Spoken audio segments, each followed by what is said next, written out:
Hi everyone, thanks for checking in. A while ago we asked here on YouTube in the community tab if you would be interested to see our gear collections. And since all of you voted yes, today I'm showing you my complete gear collection.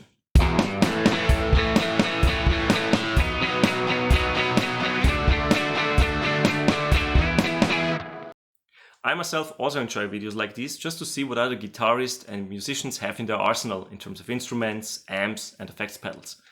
Today I want to start with my instruments. I will go through the electric guitars, acoustic guitars and the other instruments I have. Then I will go over to the amps and the effect pedals. The first guitar I want to show you is my Fender American Professional Strat. It's in 3-tone sunburst and as you can see it has HSS configuration. And it's a 2018 model. I got it for my 30th birthday and I wanted it because I wanted to have Strat. And I fell in love with the neck. The satin feels just amazing on these American Professional guitars. Up next is my second Fender Strat. This one is a Vintera Road Worn. As you can see, it's licked here on the neck and has some wear on the body. This one has 3 classic single coils, so it also covers the classic Strat tones. And it also has the 7 1/4 radius, which is very cool to play and yes, just something different. No guitar collection would be complete without a telly, and here's my vintage blonde telly. It's not butterscotch, it's a little lighter. This one's made in Mexico, Fender Baja Telecaster. It has a very chunky neck, feels great. 4-way switch, which is also cool, and here's the S1 switch as well on the volume. Pretty versatile guitar, but still, yeah, classic telly. A slightly more modern telly would be my American Professional 2 Telly Deluxe in this amazing dark night finish. Comes with the big 70s headstock as well. That's pretty nice compared to the vintage telly. Belly cut.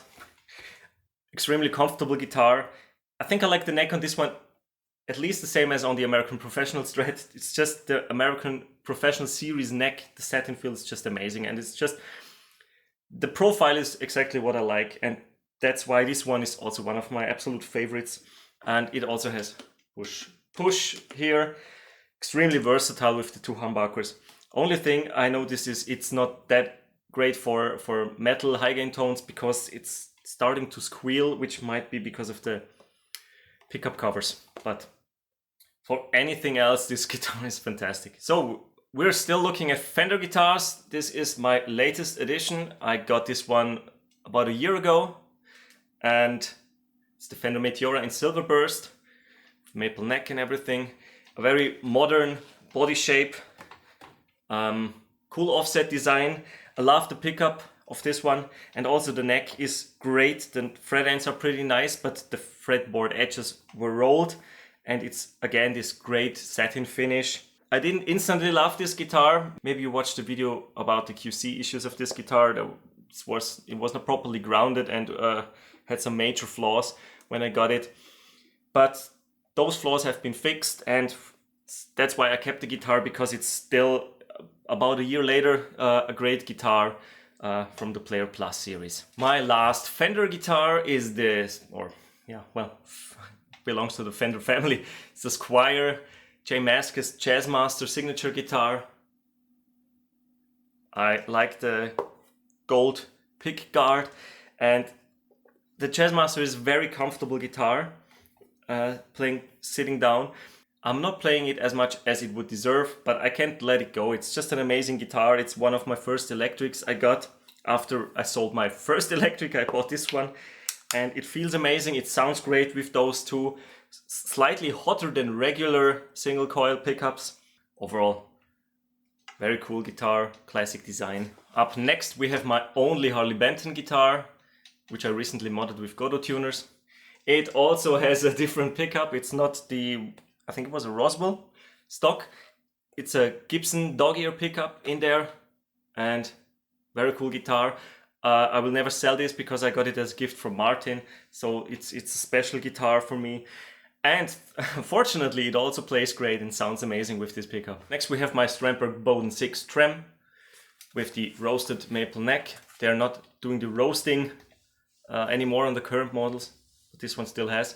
It has the ender neck profile, which is great. It's unusual at first, but well, it's a headless anyway and special for that. It's an extremely light guitar. It's extremely comfortable to play in different positions, playing like this. Very ergonomic as well with all the contours. I just like this HSS configuration, the same as on my American Professional Strat. And it's just very cool and amazing as a travel guitar because it's extremely light and small. If you have never played a Strandberg, check them out. It takes a little bit time to get used to, especially also because of the fan frets, but it's worth it. It's a really great guitar. Awesome build quality. Speaking of great quality, my PRS CE24, the bolt-on neck. This one is a standard because it has a mahogany body. There's no maple cap. But it also, other than that, it has all the specs the regular CE24s have. The same tuners, the same fantastic pickups. The 8515s are amazing. Split coil. And also nice satin finish. Feels amazing. Easily one of my top 3 electric guitars. Probably together with the American Professional Fender guitars. I love it. Let's stay with my PRS guitars. This is my PRS SE Tremonti, which has been modded heavily. I put on different knobs, which is just aesthetically. But Martin installed the US Tremonti pickups, which are just amazing and brutal sounding. And the cool thing about this one also is that it is a special stealth finish or stealth guitar. I think it was made also in 2018 or 19. And it's satin. Everything is satin and you have this cool quilt maple top. It's just a veneer, but looks cool. Yeah, it's heavy, but it's a rock machine. Then this is my PRS SE Custom 24. I got this for a pretty nice price. It was below 800 euro new. I don't know why it was reduced. I think it was 777 euro. And very cool flame maple top. A veneer again. And it's also been modded. Locking tuners, like on the Tremonti as well. I didn't mention this, but yeah, it also has locking tuners. And the Seymour Duncan pickups, the g.a.s and the JB in the bridge, so classic combination, which I just prefer to the stock SE pickups of this model. I think it's also 17 or 2018 model. Very nice guitar. And what I also did is, I'm not sure if you can spot it, I sanded the neck to have a more satin feel, less sticky. Okay, another American brand with a lot of history and tradition. My Gibson, my first Gibson, the Les Paul Studio 2017 model. It's a traditional one, so not one with those robo tuners, and it's pretty much stock, no pickup swap. We just recently changed the wiring slightly to have a different single coil tone, because it also has split coil, and that's about it. It's not heavy, it has ultra modern weight relief, and is in this, it is a plain maple cap and just red overall. Also got it for a great price. I think these studios nowadays cost 14 or 1600 euro. I got this for less than 900 because there was a sale going on, and I just wanted to have a classic Gibson Les Paul because I had an Epiphone Les Paul before that, also studio, which I didn't really love, and I sold that one and got this one instead, and I'm not going to sell this one. It's an amazing one. Another absolute classic, my Gibson SG Standard. Does it say Standard? No, there's no SG Studio nowadays. It's just a regular one with binding and all. I like the ebony finish a lot, and the big batwing pick guard. It's a little bit neck heavy, but that's just an SG. But what I love about it, it's also a just rock and roll machine, very thin body. It just feels extremely comfortable, and I think the pickup also sounds great. So the guitar plays amazingly. It is very light, and overall, I would just say it's one of the best guitars in my collection. Yeah, and I was also pretty lucky because I bought it online from a shop in Vienna. Okay, now it's time for the Ibanez guitars. This is my RG. It's one of the newer guitars I have. I bought it 2 years ago, something like that. It's an RG, classic body. It has wizard neck, extremely dark, roasted neck. That's what got my attention when I saw it in the shop. And also this ash body, veneer, but this top looks pretty cool, this wood. And it has the Marzio pickups, the Air Norton, and I forgot what the other one is. But it's great sounding. It's pretty versatile because it has a 5-way blade switch. So you get a lot of in-between sounds as well. Yeah, it's a mid-priced guitar, but it's overall very good build quality, light as well, and extremely fast playing because of the flat fretboard radius. Next, my Ibanez AZ Premium, the made in Indonesia one. It's a 242F, also flame veneer on top, very cool. I think it's called Tequila Sunrise, something like the cocktail.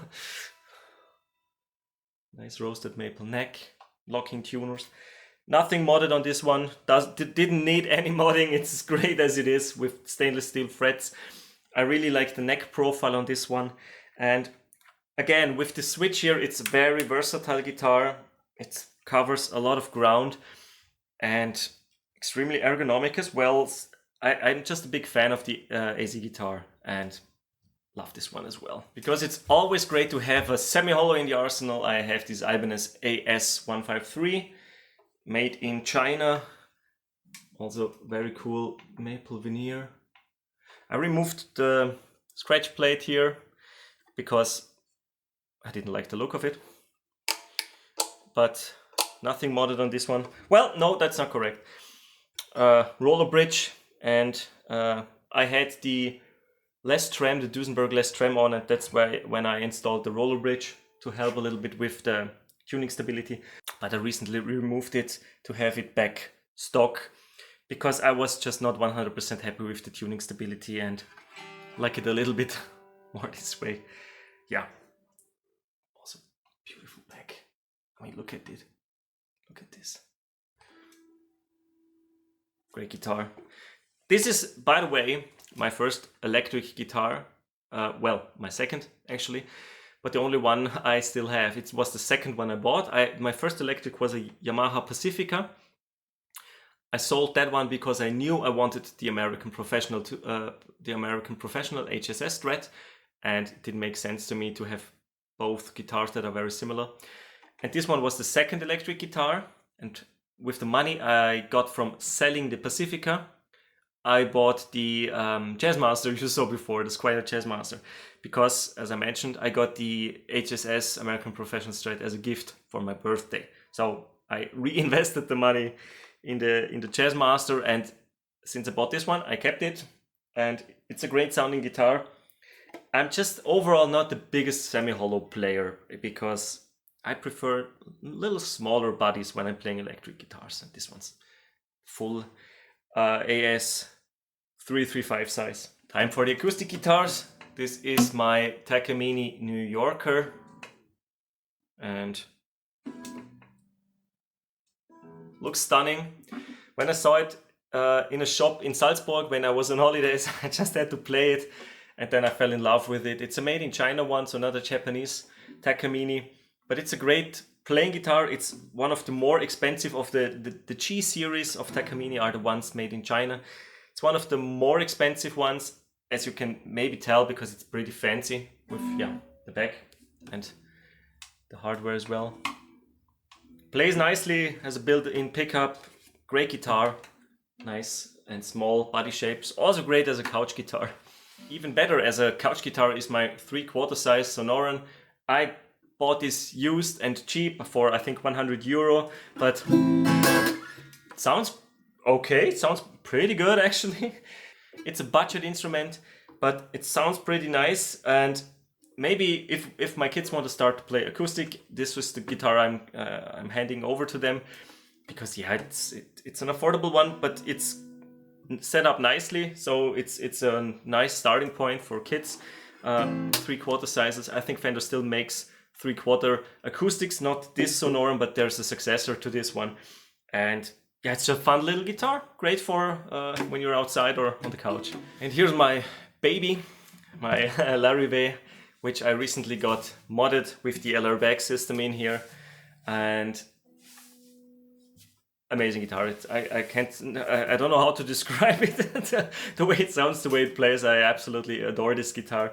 It's just the best acoustic I have, and I will never sell this one. So easily my #1 acoustic, and one of my all-time favorite instruments in general. I have a bass as well. It's a Faber bass, German brand. Obviously inspired by the Fender Jazz bass. And it also has Fender pickups.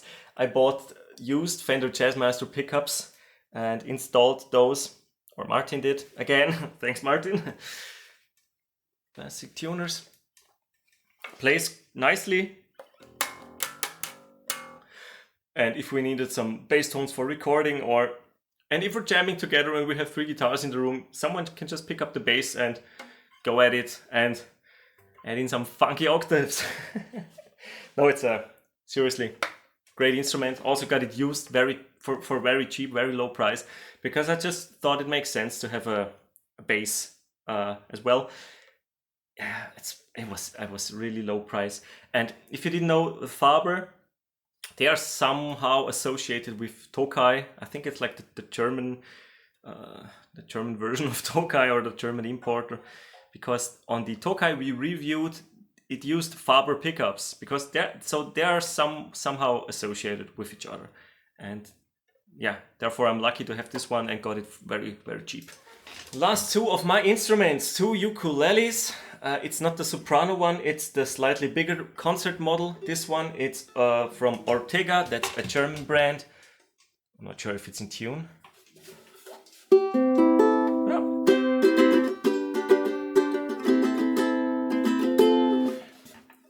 Also, affordable instrument, costs around €100. I got it for Christmas a couple of years ago, because it's just fun to play a little bit of uke if you are a guitar player, because it's just 4-string, 4 nylon strings. It's very easy to start playing a couple of songs, and it's good fun. And that's why I also got this one. It's the higher, or it's 1 body size up, but still with the regular tuning, and not the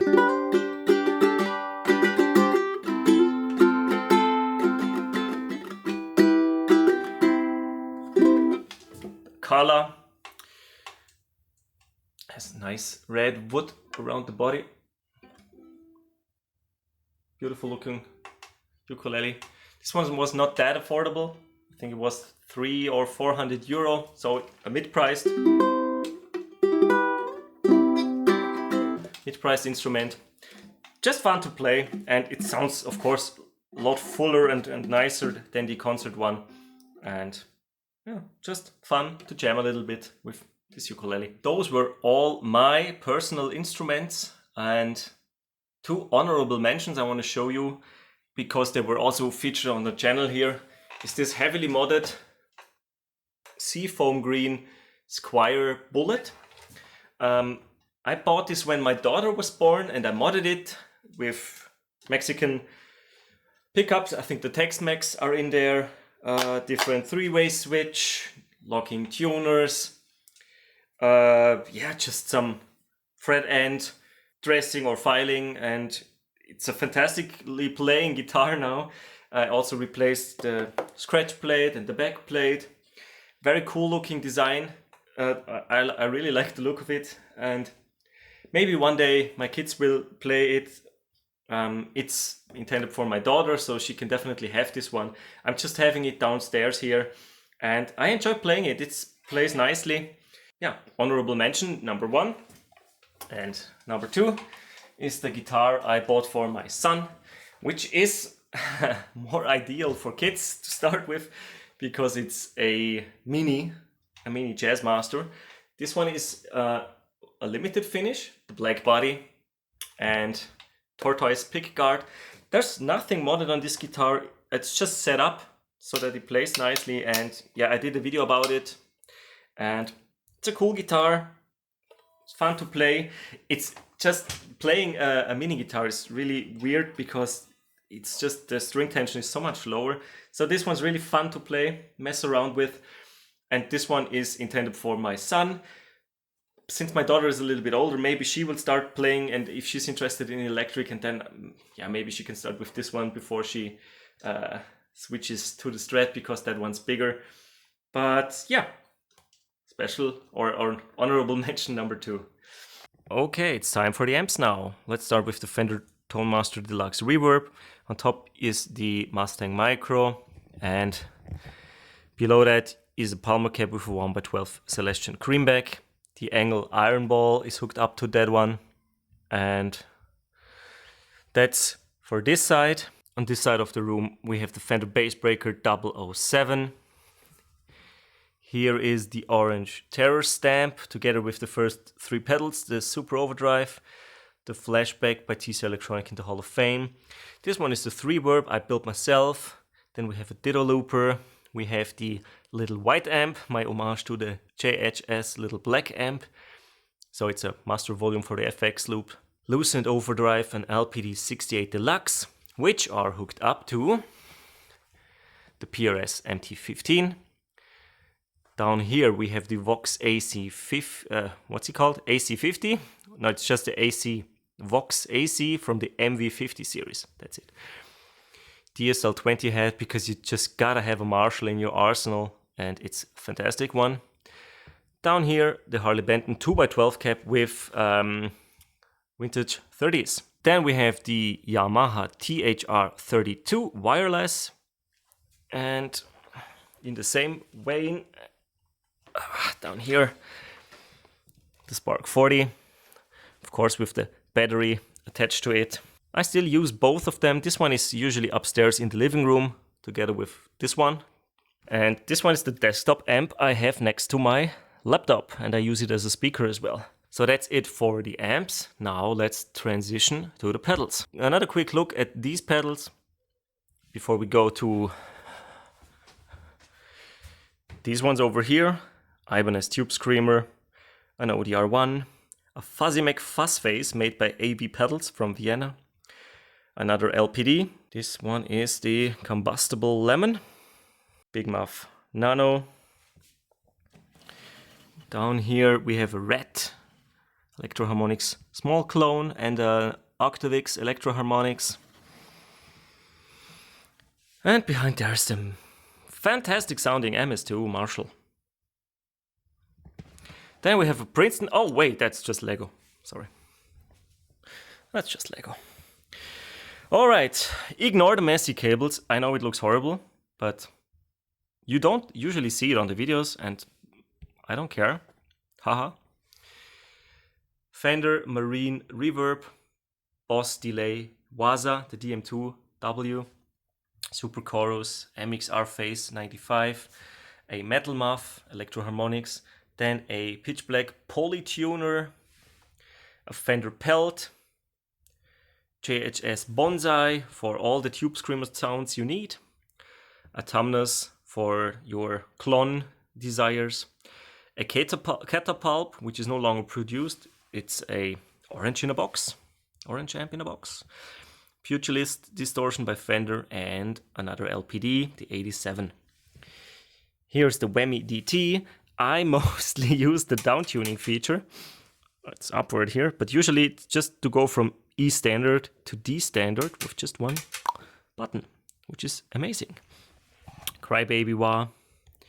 This is the Lele Dual, Little Dual. I use it with the Deluxe Reverb because this way I can go into the normal channel and use the whole pedal board. And this way I'm just using the vibrato channel with the built-in reverb. This way I can use both of them. MXR, 10-band EQ, then the Taurus Servo, which is not plugged in because I just tested this in front of the amp. This is another pedal I built. It's the Electra. It's a distortion. And over here, yeah, it's especially messy today. I'm sorry for that, but I just tested something before filming this and didn't put it away, but yeah, I'm sure you don't mind. Yeah, the Fender Benz, which is a compressor. Up here are more pedals. The Big Muff, the big Muff, not the Nano, because it's just cool to have, and it's just huge, especially next to a Plexi Drive mini pedal from Wampler. The Full Moon Distortion by Fender, which is also a nice high gain tone. Then the OCD by Full Tone. Friedman BEOD. Then the Wave Maker, which is another one by AV Pedals from Vienna. A Micro POC, Electro Harmonics. A Moore ABY. Now a bunch of Boss pedals, the Autowa, the Dynamic Wah AW3, Compression Sustainer CF3, Angry Driver, Noise Suppressor, Blues Driver, Turbo Distortion and the DS1, because you just have to have a DS1. Then a chorus, the Corona chorus, an acoustic simulator back here, a Metal Zone, which I bought used, another pedal you just have to have. So on what's hiding back there, an OS2. So a bunch of orange and yellow pedals from Boss. Then we have the Moore Free Step, which is pretty cool. I just used the Crybaby now, but you can use this as a volume pedal and a wah.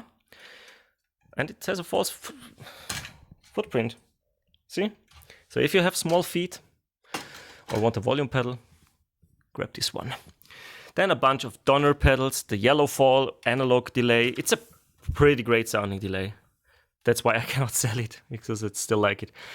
Verb Square with a bunch of settings, studio, room, hall, church, plate. This one is the Spark Boost, just one knob booster. The tremolo, because I don't have another tremolo pedal, and it's just something I wanted to have. Just tremolo. Harley Benton Ultimate Drive. I don't like this one, to be honest. I wanted to sell it, but you get nothing for it, and I think the design looks cool. This Japanese mask, that's why I keep it. And a compressor.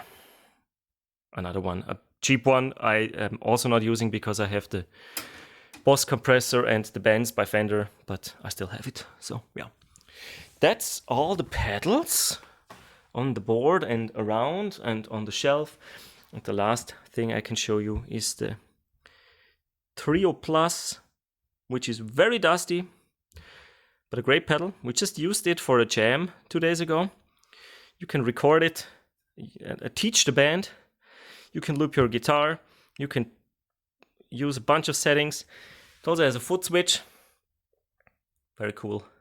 Alright, that was my complete collection. You saw everything that's down here in the basement. My instruments, my amps, my pedals, and maybe a bunch of other things, accessories I have around. Well, if you actually made it until the end, until this point, you have to give this video a like. And if you haven't, you also have to subscribe now, because you made it to the end and listen to me talking about my gear for, I don't know, half an hour, 25 minutes at least. And yeah, I hope you enjoyed it. If you have questions about any particular piece, leave a comment down below. If you want to see an in-depth demo or review or a comparison of one of these products, if you have any ideas, also feel free to leave a comment down below. We will have a look at it. And other than that, thanks a lot for staying with me. See you in another video. Bye bye.